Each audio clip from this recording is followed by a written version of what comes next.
Question one now the same exercise question number one. Question one ये कहता है कि show the line joining the origin, so let the point A is called origin 0, 0, 0। Line का concept है, plane का concept नहीं है, because में सेम एक्सरसाइज की हम बात करें तो यहाँ पे लाइन और प्लेन के मिक्स क्वेश्चंस भी आएंगे, इंडिविजुअल क्वेश्चंस भी होंगे, तो थोड़ा ध्यान रखना है इसमें। लाइन की बात चल रही है, show that the line join the origin and the point, तो दूसरा पॉइंट को B मान लेते हैं, and the point B will be 2, 1, 1 is perpendicular to the line determined by the point C and D। तो C given है 3, 5, -1 और D आपको given है 4, 3, -1। ये बेसिकली अगर देखो ध्यान से 11.2 का ही क्वेश्चन जैसा क्वेश्चन बन गया, क्वेश्चन नंबर 2 और 3 जैसा क्वेश्चन है ये। तो वहां भी आपको क्या करना है, AB के डायरेक्शन रेशियोज निकालने हैं। डायरेक्शन रेशियो आप निकालोगे AB के सिंपली B - A करके, सो 2, 1, 1 ऐसे ही हम डायरेक्शन रेशियो निकाल लेते हैं CD का D - C करके 1, -2 एंड 0। आपको चेक करना है कि AB अगर परपेंडिकुलर है CD पर तो इनका प्रोडक्ट 0 के इक्वल आना चाहिए। तो 2 × 1, 1 × -2, 1 × 0 = 0, 0 = 0, therefore lines are perpendicular। अगर कहते हैं कि आपको शो करना है कि पैरेलल है, मान लीजिए अगर क्वेश्चन होता कि शो करने को बोला था कि पैरेलल लाइंस है, तो आप क्या करते हैं A1/A2 = B1/B2 = C1/C2 वाला कॉन्सेप्ट यूज करते हैं। क्वेश्चन 2 हम बाद में करेंगे, जब आप क्वेश्चन नंबर 18, 19 पे जाएंगे, तो क्वेश्चन 2 में आपको तभी वहां पे क्लियर होगा। So question 1 is I think done, straight question है। आप आ जाइए क्वेश्चन नंबर 3 पे। क्वेश्चन नंबर 3 भी देख लेते हैं एक बार। Find the angle between the lines whose direction ratios are given to। Direct question डाला हुआ ये कि डायरेक्शन रेशियोज हमें गिवन है A, B, C, B - A, B - C, C - A and A - B। इन दो लाइंस के बीच का एंगल आपको निकालना है। तो cos थीटा वाला फॉर्मूला आपको लगाना है, A1/A2 + B1/B2 + C1/C2 upon √ of A1 का स्क्वायर, B1 का स्क्वायर, C1 का square, √ A2 square, B2 square, C2 square. So A1 B1 C1, A2 B2 C2। जब आप एक्चुअली आप वैल्यूज पुट करके सॉल्व करोगे, आप देखना डिनोमिनेटर को सॉल्व मत करना, उसमें वैल्यूज जाके छोड़ देने से cos थीटा 0 आएगा, तो 0 आ रहा है यानी थीटा की वैल्यू 90 डिग्री है। जब आप सॉल्व करोगे तो देखना न्यूमरेटर पार्ट आपका 0 होगा, डिनोमिनेटर को सॉल्व करने की कोई जरूरत नहीं है। न्यूमरेटर 0 हो गया तो ऑटोमेटिकली पूरी की पूरी वैल्यू ही 0 आ रही है, तो cos थीटा 0 के इक्वल आ गया, थीटा की वैल्यू आपकी π/2 के इक्वल, या फिर सिंपली 90 डिग्री के इक्वल भी इसको आप लिख सकते हैं। Right, so again question number 3। Right, so question number 4 एक बार देखते हैं। क्वेश्चन 4 में क्या दिया है? क्वेश्चन 4 से find the equation of a line which is parallel to the x-axis and passing through the origin. तो दो चीजें गिवन है, passing through origin 0, 0, 0 and parallel to your x-axis। ठीक है, अब यहाँ पे वेरिएशंस क्या क्या आ सकती हैं? Passing through origin parallel to the y-axis, passing through origin parallel to the z-axis। Variation से सारी की सारी पॉसिबल है, पेपर्स में आ सकती है, 1 मार्क MCQs में कुछ भी पूछा जा सकता है। इक्वेशन की बात की गई है, इक्वेशन आपकी होती है A vector plus lambda times of B vector, vector form के अंदर, और कार्टेशियन हम बाद में लिखेंगे। ठीक है, अभी A वेक्टर क्या होता है? A वेक्टर मतलब पासिंग थ्रू वाला पॉइंट होता है, उसे हम A वेक्टर कहते हैं।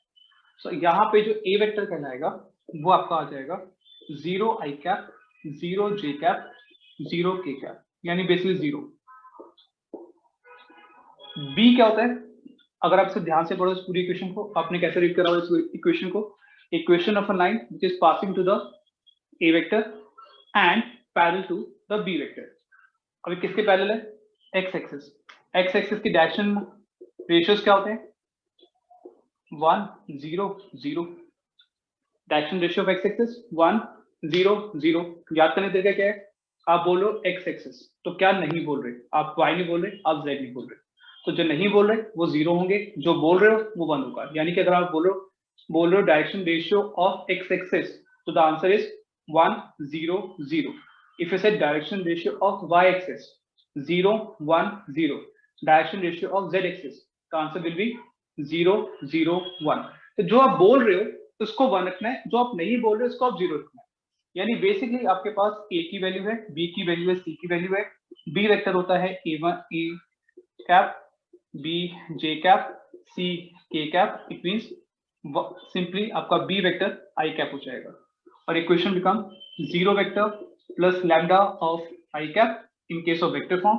In case of Cartesian form, it will be x minus x1 upon a, y minus y1 upon b, z minus z1 upon c. It means x upon 1, y upon 0 and z upon 0.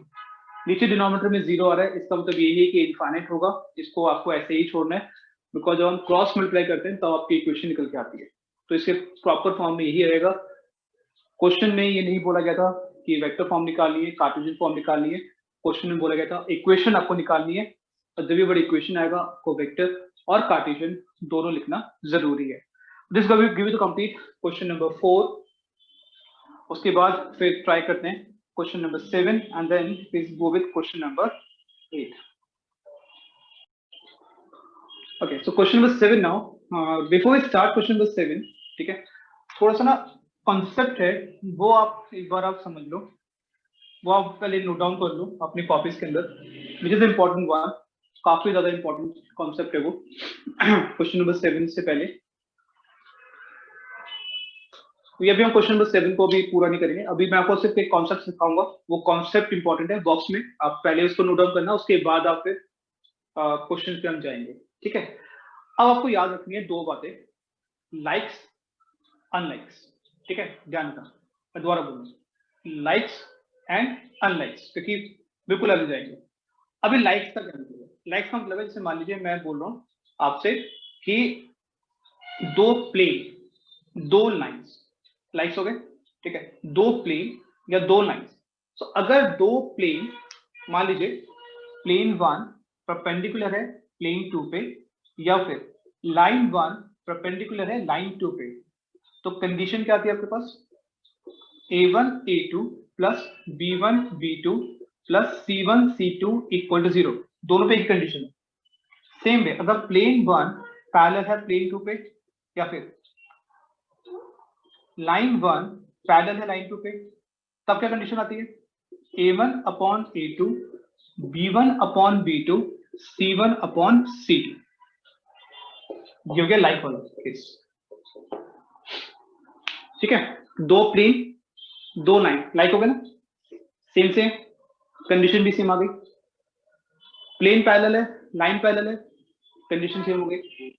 But what about, ये तो problem हो सकती है, ये तो बात हो सकती है कि मान लीजिए प्लेन पैरेलल हो गया लाइन पे, प्लेन पैरेलल हो गया लाइन पे. अब ये अनलाइक आते हैं, यानी एक मैंने लाइन ले ली, एक मैंने प्लेन ले लिया. उस केस में कंडीशंस आपकी रिवर्स हो जाती हैं, यानी उस केस में कंडीशन कुछ इस तरीके से बनती है. तो अगर प्लेन पैरेलल है लाइन के, तो कंडीशन आपको यूज करनी है परपेंडिकुलर वाली, और अगर प्लेन परपेंडिकुलर है लाइन के, अनलाइक हो गया ना कॉन्सेप्ट, तो कंडीशन आपको यूज करनी है फिर भी पैरेलल वाली. ये आप नोट डाउन कर लीजिए, काफी ज्यादा इंपॉर्टेंट है. जब आगे क्वेश्चंस करेंगे उसमें भी काफी क्लियरिटी रहेगी. राइट, सो अब देखते हैं क्वेश्चन में क्या दिया हुआ है. लाइन की इक्वेशन निकालनी है. ठीक है, it will B x minus x1 by a, y minus y1 upon b, z minus z1 upon c. Okay, passing through a point, x1 आ गया, y1 आ गया, z1 आ गया. It means x minus 1, y minus 2, z minus 3. But अभी तक ABCs नहीं आए हैं. ठीक है, और प्लेन के हम एबीसीज कैसे निकालते हैं? तो लाइन को शिफ्ट करेंगे, -x minus 2y plus 5z equal to 9. यहाँ से a आपका -1, b की वैल्यू -2, c की वैल्यू 5. एबीसी आ गए. ठीक है, अब क्वेश्चन ये कह रहा है, यहाँ पे ये कह रहा था लाइन परपेंडिकुलर है प्लेन के, लाइन परपेंडिकुलर है प्लेन के, अलग अलग हो गए, परपेंडिकुलर है। सो a1 upon a2, b1 upon b2, c1 upon c2। Direction ratio of line को हम मान लेते हैं a, यहाँ पर b, यहाँ पे c, लाइन की डायरेक्शन रेशियोस को, और इसको मान लेते हैं a2, b2, c2, which is -1, -2 and 5। So what is the equation? यहाँ पे ये क्या हो जाएगा आपका, a अपॉन -1, ये सेम रहेगा, ये भी सेम रहेगा, ये भी सेम रहेगा, और यहीं से आप वेक्टर फॉर्म भी निकाल सकते हो, which is r vector equal to a vector plus lambda times of b vector.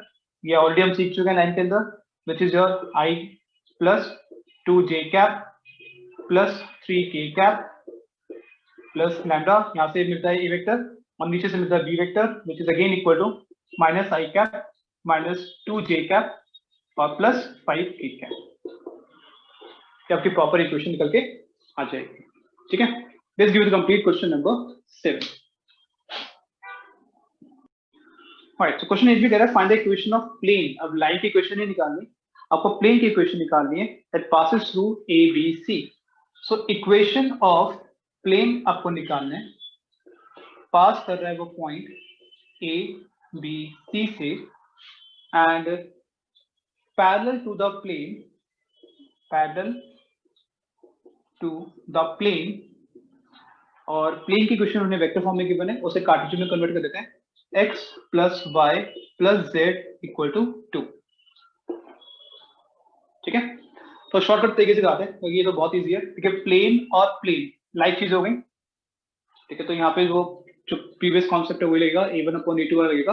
But एक और शॉर्टकट तरीका है, अगर पैरेलल वाला कहानी आती है आपके पास, इक्वेशन ऑफ द प्लेन जो पैरेलल है गिवन प्लेन के, it will be like x plus Y plus Z plus के इक्वल टू 0। ऐसा क्यों? ये जो मैंने आपको डिस्टेंस बिटवीन टू प्लेन का कॉन्सेप्ट कराया था, तब भी मैंने आपको बताया था कि अगर दो प्लेन पैरेलल होते हैं तो उसके x y z के कोएफिशिएंट सेम रहते हैं, उसका चेंजेस होता है वो आपका जो कांस्टेंट होता है। तो अगर मुझे इस प्लेन के पैरेलल कोई प्लेन लिखना है तो वो क्या होगा, यहां तक बिल्कुल सेम होगा, x y z वाला कॉन्सेप्ट पूरा सेम होगा, कांस्टेंट डिफरेंट हो जाएगा। तो मैंने वही लिखा है, वो x plus Y plus Z plus के equal to 0। Now this basically one passes through a point and it will be a b c। ये a b c से पास कर रहे हैं तो डेफिनेटली बात है, इसको सेटिस्फाई भी करेगा। इक्वेशन क्या आ जाएगी, a plus b plus c plus k equal to 0। यहाँ से k की वैल्यू आ गई negative of a plus b plus c, और इक्वेशन बन जाएगी आपकी x plus Y plus Z is equal to a plus b plus c।